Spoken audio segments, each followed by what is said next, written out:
Debtors and creditors. सबसे पहले guys हम डेटर्स और क्रेडिटर्स में से डेटर्स को सिलेक्ट करेंगे और डेटर्स के बारे में समझेंगे।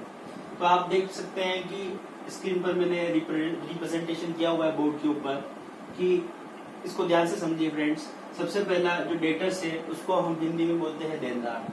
डेटर्स का सही प्रोनाउंसिएशन गाइस डेप्टर नहीं होता है, डेटर होता है। तो आप ध्यान रखें कि कभी भी आपका इंप्रेशन खराब हो सकता है, तो आप हमेशा डेप्टर की जगह डेटर बोले गाइस। जो बोलते हैं उनके लिए है, जो सही बोलते हैं वो तो बिल्कुल करेक्ट है, पर जो डेटर्स को डेप्टर बोलते हैं इसको ध्यान रखें कि ये डेटर होता है, इसमें बी साइलेंट होता है, तो कभी आपका इंप्रेशन खराब ना हो जाए, ये बात आप बहुत ध्यान रखिए। गाइस आगे बढ़ते हैं।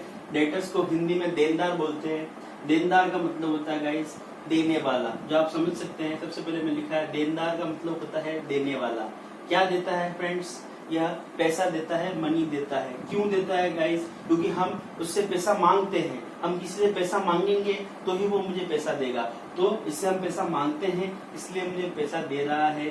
हम इससे पैसा क्यों मांग रहे हैं? अब ये क्वेश्चन दिमाग में आता है। तो हम इससे पैसा इसलिए मांग रहे हैं गाइस क्योंकि हमने इसको क्या किया है गाइस, हमने इसको सेल किया है। अब सेल किया है तो क्या सेल किया है? हमने गुड्स और सर्विस सेल किया है। तो अब इस फॉर्मेट को मैं गाइस आपको एक डेफिनेशन के रूप में बताऊं तो डेटर वह व्यक्ति होता है जिसे हम गुड्स और सर्विसेज सेल करते हैं।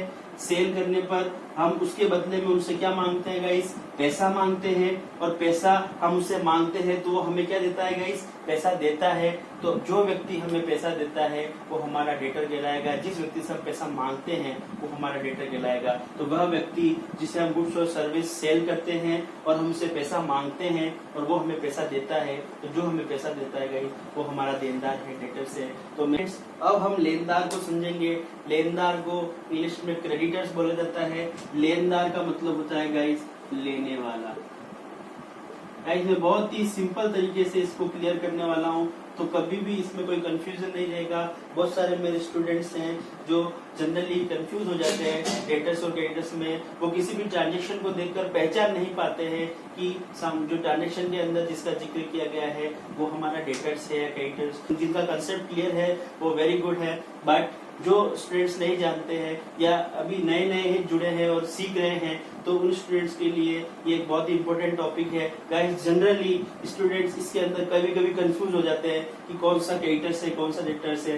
तो इस बात को हमेशा मैं इस तरीके से प्रेजेंट करूंगा कि आपको इजी वे में समझ में आ जाए। तो गाइस मैं आपको बता रहा हूँ कि क्रेडिटर्स को इंग्लिश में हिंदी में लेनदार बोलते हैं और लेनदार का मतलब होता है लेने वाला। गाइस क्या लेगा? गाइस वो मनी लेगा। वो मनी लेगा। गाइस वो मनी क्यों लेगा? क्योंकि वह हमसे मांग रहा है। क्या मांग रहा है?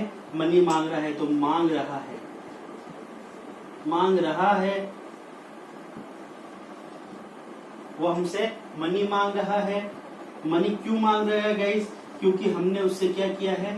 परचेज किया है। हमने उससे परचेज किया है। परचेज को हिंदी में क्रय बोला जाता है। हमने परचेज किया है। परचेज क्या किया है गाइस? हमने गुड्स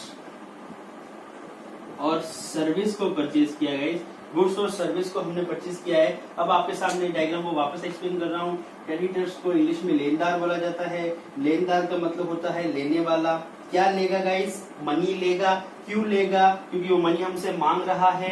क्यों मांग रहा है गाइस? क्योंकि हमने उससे परचेज किया है। हमने उससे माल को परचेज किया है। तो माल को परचेज करने की वजह से वो हमसे क्या मांग रहा है? पैसा मांग रहा है। और वो हमसे लेने वाला है। क्या लेने वाला है? पैसा लेने वाला है। तो जो व्यक्ति हमसे पैसा लेने वाला होता है गाइस उसको हम क्रेडिटर्स बोलते हैं, उसको हम लेनदार बोलते हैं। तो मैं दोनों चीजों को एक साथ लिख रहा हूँ गाइस, तो आपको इजीली समझ में आ जाएगा कि डेटर्स और क्रेडिटर्स में क्या डिफरेंस होता है।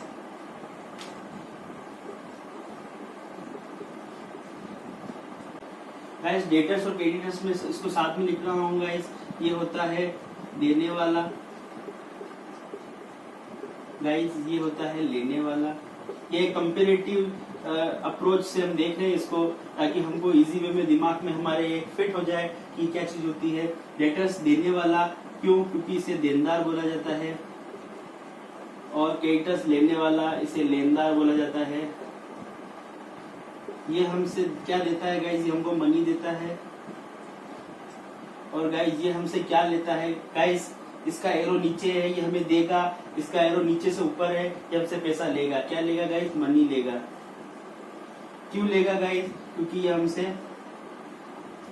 गाइस ये हमको मनी क्यों देगा? हम मांग रहे हैं, हम मांग रहे हैं। और गाइस हम उससे पैसा क्यों देंगे? वो मांग रहा है। इस डायग्राम को बहुत ध्यान से आप अपने दिमाग में फिट कर ले या अपने बुक में नोट कर ले, आपकी नोटबुक में नोट कर ले, ताकि आपको इजी रहेगा। और अगर आप चाहे तो वीडियो को बार बार रिपीट करके भी देख सकते हैं, आपको इजी होगा। हम इससे पैसा मांग रहे गए क्योंकि हमने इसको सेल किया है, तो गाइस वो हमसे पैसा मांग रहा है क्योंकि हमने उससे परचेज किया है। तो हमेशा इस बात का हम ध्यान रखेंगे कि कभी भी ट्रांजेक्शन के अंदर अगर हमको कहीं लिखा हुआ है कि हमने एक्स व्यक्ति को माल बेचा है, हमने ए को माल बेचा है, तो जिसको हम माल बेचते गाइस वो हमारा डेटर होता है। और गाइस हमने अगर ट्रांजेक्शन में लिखा है कि हमने ए से माल खरीदा है, तो खरीदा का मतलब होता है गाइस क्रेडिटर। तो फ्रेंड्स इसी चार्ट को मैं एक एग्जांपल से आपको एक्सप्लेन करने जा रहा हूं, तो हम एग्जांपल को समझेंगे। गाइस मैं इसको डिलीट नहीं कर रहा हूं, इसमें एक बॉक्स बना रहा हूं, इस बॉक्स में आपको एग्जांपल समझा रहा हूं ताकि आप इस चार्ट के साथ उस एग्जांपल को रिलेट कर सकें। तो सबसे पहले आप देखेंगे कि ए नाम का एक व्यक्ति है, इसने बी नाम के व्यक्ति को माल सेल किया है। तो गाइस यहाँ पर हम समझेंगे कि ए नाम के व्यक्ति ने बी नाम के व्यक्ति को क्या किया है गाइस? सेल्स किया है। तो गाइस मैं आपको यहाँ बताने जा रहा हूँ कि अब यहाँ इस ट्रांजेक्शन में हम कैसे पहचानेंगे कि कौन क्या है, कौन डेटर है, कौन क्रेडिटर है। तो गाइस यहाँ देखिए ए ने माल सेल किया है। गाइस एरो को बहुत ध्यान से रखना, ये एरो का बहुत महत्व है। तो ए ने बी को माल बेचा गाइस, तो माल ए की तरफ से बी की तरफ जा रहा है, तो ए ने माल बी को सेल किया है गाइस। तो अगर ए माल बी को सेल करता है, तो गाइस अगर माल सेल कर रहा है तो बी ए के लिए क्या हो जाएगा गाइस? डेटर हो जाएगा। अब इसी एग्जाम्पल को मैं रिवर्स करता हूँ गाइस कि अगर ए ने माल बी को सेल किया है, तो गाइस बी यहाँ पर क्या कर रहा है गाइस? यहाँ पर बी क्या कर रहा है गाइस? बी यहाँ पर परचेज कर रहा है। अगर ए बी को माल सेल कर रहा है तो बी यहाँ पर माल को परचेज कर रहा है गाइस। तो अगर बी माल ए से माल बी अगर ए से माल परचेज कर रहा है, तो इसी कंडीशन में ए यहाँ पर बी के लिए क्या हो जाएगा गाइस? ए यहाँ पर बी के लिए क्या हो जाएगा गाइस? ए यहाँ पर बी के लिए क्रेडिटर हो जाएगा गाइस। ए यहाँ पर बी के लिए क्रेडिटर हो जाएगा। तो ये बात ध्यान रखें, अगर ए के लिए बी डेटर है गाइस, तो बी के लिए ए क्या होगा गाइस?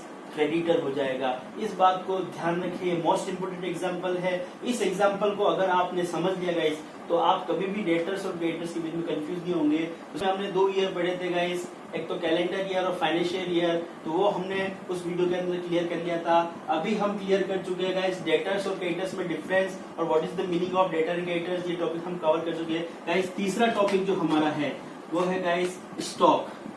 गाइस जनरली स्टूडेंट्स के दिमाग में एक सबसे बड़ा पॉइंट रहता है कि स्टॉक क्या होता है, what is the definition of stock. कभी कभी ट्रांजेक्शन में हम देखते हैं, ट्रांजेक्शन कभी कोई हम देखते हैं, उस ट्रांजेक्शन के स्टूडेंट्स जनरली कंफ्यूज हो जाते हैं कि हम पर्टिकुलर प्रोडक्ट को स्टॉक माने या उसको एसेट माने गाइस। तो इस चीज को बहुत ध्यान से समझेंगे कि स्टॉक की डेफिनेशन क्या होती है। तो स्टॉक की डेफिनेशन होती है गाइस, मैं सिंपल डेफिनेशन बताऊंगा गाइस, जो प्रैक्टिकली आदमी को याद रखनी जरूरी है। मैं बुकिश नॉलेज के ऊपर बिल्कुल नहीं जाऊंगा। हर वो वस्तु जो बेचकर लाभ कमाने के उद्देश्य से, उद्देश्य अगर किसी को हिंदी में प्रॉब्लम आए तो उद्देश्य को ऑब्जेक्ट बोलते हैं। हर वो वस्तु जो बेचकर लाभ कमाने के उद्देश्य से खरीदी जाती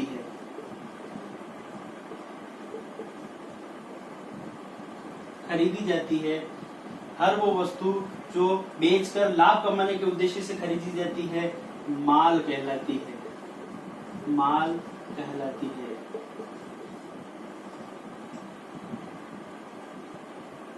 तो गाइस इसको ध्यान से समझेंगे कि हर वो वस्तु अर्थात हर वो चीज जिसे हम बेचकर लाभ कमाने के उद्देश्य से खरीदते हैं गाइस। हम कोई भी चीज परचेस करें, से फॉर एग्जांपल कि मैं इस मार्कर का एग्जांपल लूंगा, तो गाइस मैंने मार्केट से 10,000 रुपए के मार्कर परचेस किए गाइस। तो अब ये मार्कर को मेरा खरीदने का उद्देश्य क्या है गाइस? इस मार्कर को मेरा खरीदने का उद्देश्य है कि इस मार्कर को मैं बेचना चाहता हूँ, ठीक है गाइस। तो मैंने मान लो कि इस एग्जांपल को थोड़ा सा चेंज करते हैं, थोड़ा इजी कर लेते हैं, 10,000 से इसको 100 पे ले आते हैं। तो गाइस मैंने कोई मार्कर 100 रुपए में खरीदा है, ठीक है गाइस। अब इस 100 रुपए के मार्कर को गाइस मैंने बेचने के लिए खरीदा है और मैं चाहता हूं कि इस पे मुझे थोड़ा सा कुछ प्रॉफिट मिल जाए। तो गाइस मैंने अगर इसको 100 रुपए में खरीदा है तो मैं इसको 120 रुपए में बेचने की कोशिश करूंगा, या मैं इसको 110 रुपए में बेचने की कोशिश करूंगा, या 105 रुपए में बेचने की कोशिश करूंगा, या गाइस मैं इसको 101 रुपए में बेचने की कोशिश भी कर सकता हूँ। क्यों? क्योंकि वो डिपेंड करेगा मेरी स्किल के ऊपर। अगर मैं टैलेंटेड हुआ और मैं एक हुनर है माल को बेचने का, तो मैं 100 रुपए की 120 में बेच सकता हूँ। और गाइस मैं इतना टैलेंटेड नहीं हूँ, मैं सिर्फ शॉर्ट मार्जिन में काम करना चाहता हूँ। मैं चाहता हूँ कि मुझे 1 रुपया मिले, मैं 1 रुपए में संतुष्ट हूँ, तो मैं 100 रुपए की चीज को 101 रुपए में बेचता हूँ गाइस। तो यहाँ पर देखना कि गाइस इस मार्कर को परचेस करने का मेरा उद्देश्य क्या है। मैं गाइस यहाँ पर मेरा उद्देश्य है मार्कर को 100 रुपए में परचेस कर 101 रुपए में बेचना। तो यहाँ पर मेरी ये कंडीशन गाइस फुलफिल हो रही है कि मैंने ये मार्कर क्यों खरीदा है गाइस? लाभ कमाने के उद्देश्य से, बेचकर लाभ कमाने के उद्देश्य से खरीदा है। तो यहाँ पर ये जो मार्कर होगा गाइस मेरा, ये मार्कर मेरा स्टॉक होगा या गुड्स होगा गाइस। ये मेरा मार्कर मेरा गुड्स होगा, और इस गुड्स को अगर मैं इकट्ठा करके रखता हूँ गाइस, तो ये गुड्स मेरा क्या बन जाएगा? स्टॉक बन जाएगा। वापस मैं सारी चीज को एक्सप्लेन कर रहा हूँ गाइस कि स्टॉक का क्या मीनिंग होता है कि हर वो वस्तु जो मैं बेचकर लाभ कमाने के उद्देश्य खरीदता हूँ गाइस, वो माल कहलाती है। और इस माल को मैं अगर स्टोर करके, अगर मैं 10 मार्कर खरीदता हूँ और 10 मार्कर को मैं स्टोर करके रख देता हूँ कि इनको मैं फ्यूचर में, जरूरी नहीं कि मैं 10 मार्कर खरीदूं और एक ही दिन में 10 मार्कर सेल कर दूं। ये पॉसिबल है कि मैं 10 मार्कर परचेज करता हूँ और 10 मार्कर मैं एक ही दिन में सेल कर देता हूँ, जो जरूरी नहीं है। काश मैं ऐसा कर सकता, पर अगर मैं नहीं कर पा रहा हूँ तो इसी कंडीशन में गाइस मैं 1 मार्कर ही बेच पा रहा हूँ। तो बाकी के जो मैंने 5 मार्कर खरीदे थे उसमें 1 मार्कर ही बेच पा रहा हूँ, तो बाकी के 4 मार्कर गाइस मैं अपने पास संभाल कर रखूंगा। और वो संभाला हुआ गुड्स मेरा क्या कहलाएगा गाइस? वो मेरा स्टॉक कहलाएगा। आप इसको समझ गए होंगे। कभी कभी स्टॉक शब्द को इन्वेंट्री भी लिखा जाता है गाइस, इन्वेंट्री भी लिखा जाता है। तो आप ध्यान रखें कि स्टॉक को इन्वेंट्री भी बोला जाता है गाइस। तो ये मेरा स्टॉक का टॉपिक है गाइस। इसमें अगर कोई डाउट हो तो आप मुझे जरूर बताएं। अब हम चलते हैं नेक्स्ट टॉपिक की तरफ कि एसेट क्या होती है।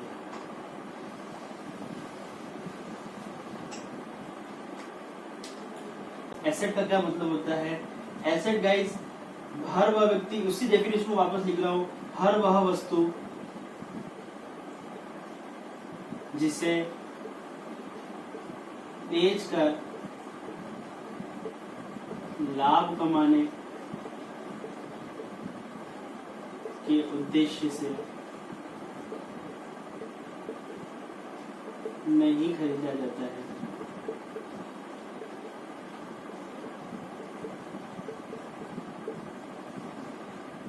एसेट कहलाती है।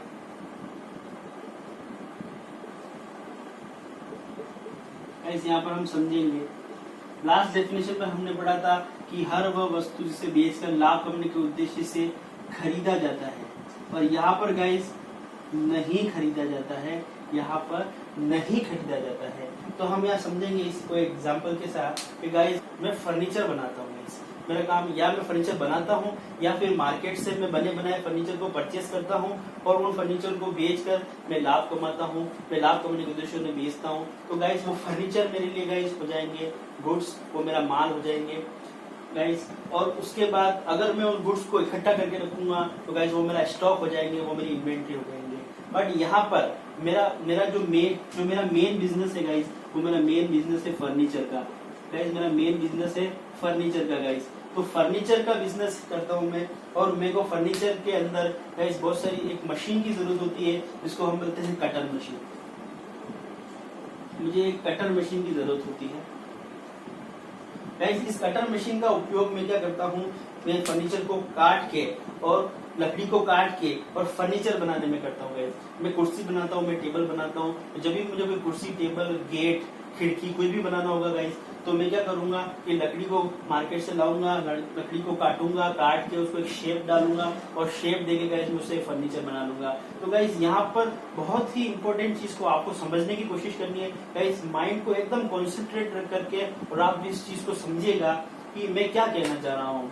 मैं गाइस कह रहा हूँ कि मेरा मेन जो बिजनेस है वो फर्नीचर सेल परचेज का है या फर्नीचर मेकिंग का है गाइस। और यहाँ पर मैं कटर मशीन परचेज कर रहा हूँ गाइस। यहाँ पर भी परचेज शब्द आ रहा है गाइस, यहाँ पर भी परचेज शब्द आ रहा है गाइस, पर इसका ये मतलब नहीं है कि ये मेरा माल है गाइस। हर वो चीज, अब यहाँ पर मैं कटर मशीन को गाइस इस डेफिनेशन से रिलेट कर रहा हूँ कि हर वो वस्तु, हर वो चीज जिसे बेचकर मैं लाभ कमाने के उद्देश्य से नहीं खरीदता हूँ। तो गाइस यहाँ पर मैं कटर मशीन को बेचने के लिए नहीं खरीद रहा हूँ गाइस।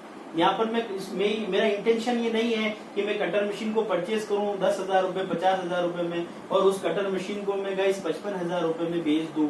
तो ये मेरा उद्देश्य नहीं है गाइस। मेरा यहाँ पर उद्देश्य है कि मैं कटर मशीन को खरीदूं। क्यों खरीदूं? फर्नीचर बनाने के लिए, मैं बिजनेस में यूटिलाइज करने के लिए, मैं उस फर्नीचर उस कटर मशीन को बिजनेस को चलाने के लिए, बिजनेस को रन करने के लिए यूज करूँ गाइस। तो हर वो चीज जिसे मैं लाभ कमाने के उद्देश्य से नहीं खरीद रहा हूँ वो मेरी एसेट है और उस एसेट से मैं क्या करूंगा गाइस, बिजनेस को रन करूंगा, डे टू डे एक्टिविटीज करूंगा, गुड करूंगा सॉरी गाइस। तो मैं रॉ मटेरियल से फिनिश गुड्स में कन्वर्ट करूंगा इस एसेट के द्वारा।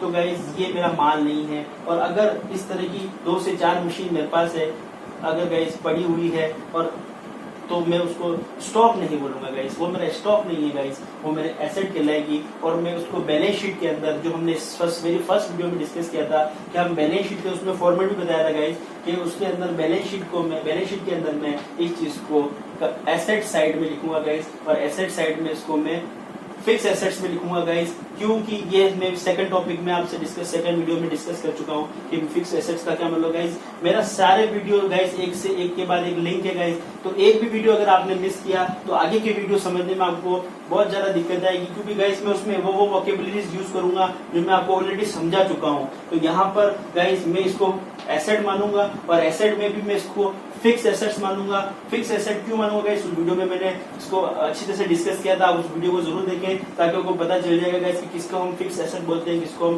करंट से बोलते हैं। यहाँ पर मैं छोटा सा वापस समझा देता हूँ कि फिक्स एसेट इसलिए बोलूंगा क्योंकि एक से ज्यादा ईयर के लिए मैं इसको यूज कर रहा हूँ गाइस, और एसेट इसलिए बोलूंगा गाइस क्योंकि मैं इसको बेच कर लाभ कमाने के उद्देश्य से परचेज नहीं कर रहा हूँ, मैं इसको बिजनेस को चलाने के लिए परचेज कर रहा हूँ, और इसीलिए मैं इससे एसेट में लिखूंगा। और अगर मैं कोई चीज वापस खरीद रहा हूँ बेच कर लाभ कमाने के उद्देश्य से, जैसे कि मैं फर्नीचर परचेज कर रहा हूँ गाइस, तो फर्नीचर गाइस यहाँ पर मेरा माल हो जाएगा, यह मेरा गुड्स हो जाएगा। और अगर ये मैं स्टॉक करके रखता हूँ, ये मैं गोडाउन में तो मैं रखता हूँ 4-5 कुर्सियां, 4-5 टेबल, तो गाइस वो मेरा स्टॉक होगा, उससे मैं स्टॉक बोलूंगा। और कटर मशीन को, अगर मेरी 4-5 कटर मशीन पड़ी हुई है तो गाइस मैं कटर मशीन को स्टॉक नहीं बोलूंगा। क्यों? क्योंकि ये मेरा मेन बिजनेस नहीं है। मेरा मेन बिजनेस फर्नीचर बेचना है, कटर मशीन बेचना नहीं। तो यहाँ पर कटर मशीन मेरी एसेट है। तो आई होप आपको ये कंसेप्ट क्लियर हो गया होगा। ये मोस्ट इंपोर्टेंट कंसेप्ट है और हर बार स्टूडेंट इसमें बहुत ज्यादा कंफ्यूज होते हैं। तो मैं जो भी वीडियो आपके सामने लेके आ रहा हूँ, मेरे पर्सनल एक्सपीरियंस से लेके आ रहा हूँ, मैंने जिस प्रॉब्लम्स को फेस किया था गाइस, और मैं देखता हूँ कि मैं अपने स्टूडेंट्स को देखता हूँ गाइस कि वो इस चीज को बहुत फेस करते हैं, तो इसलिए मैं टॉपिक लेके आऊँ। तो मेरा एक भी वीडियो मिस ना करें, सारे वीडियोस को स्टार्टिंग से देखें, और तो ही आपको आगे की वीडियो समझ में आएगी। अदरवाइज आगे की वीडियो समझ में आपको बहुत प्रॉब्लम है गाइस। तो आई होप कि आपको ये टॉपिक समझ में आ गया होगा, और मैं अब नेक्स्ट टॉपिक की तरफ बढ़ूंगा गाइस, जिसको मैं बोलता हूँ अक्रूवल कंसेप्ट। तो गाइस नेक्स्ट टॉपिक की तरफ बढ़ते हैं।